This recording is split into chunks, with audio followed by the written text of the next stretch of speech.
Bakunzi b'imico n'akaranga vy'Uburundi, uyu munsi turi kumwe n'umutumire, si umwe mbere murabona yuko ari urwaruka, ni benshi. Reka rero tubaramutse, hanyuma bace batubwira ico baduteguriye. Amahoro bibondo. Amahoro. Amahoro bibondo. Amahoro. Yego, mbega mugomba muduteramishe mu biki? Mudutito. Mudutito. Murakoze cane. Wewe rero uri imbere yabo mu kubishurira, utubwire akazina kawe hanyuma uce ubandanye. Wowe akazina kawe ninde? Nitwa Nisengwe Tatiana. Witwa Nisenge Tatiane. Tatiane? Yego. Mbega ako gatito utuganirira, wewe wakigiye hehe? Ni bibi yakanyigishije.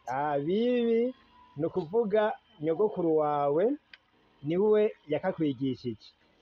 Yego, abo nabo muri kumwe nabo bazoca batuganirira uwundi munsi. Reka tubahe ikaze, murakoze.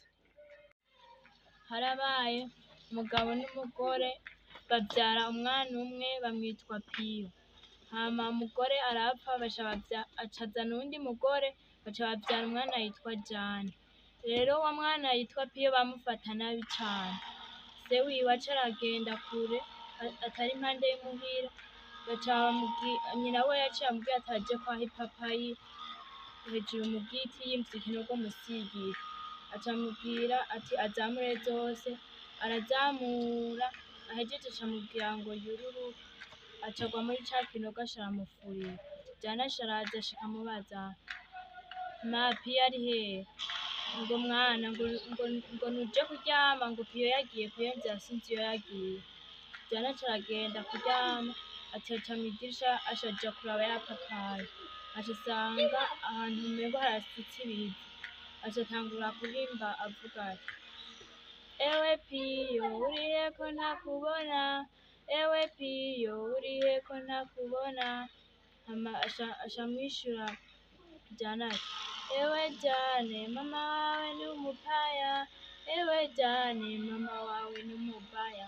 Aca avyumva agaca aja kurondera papa wiwe kubera yari yagiye. Aca amubwira ngo pangwe ndagufitiye amakuru. Aca amubwira ati ngo mwana ngo ndabizi ko mwe na Piyo muba mufitiye amakuru meza. Aca amubwira ati ngo reka sha, ngo mama ngo yarishe ngo Piyo. Avuga ati ngo ivyo n'ibiki, ngo reka tuje kuraba. Aca agenda kuri ca kinogo agaca avuga.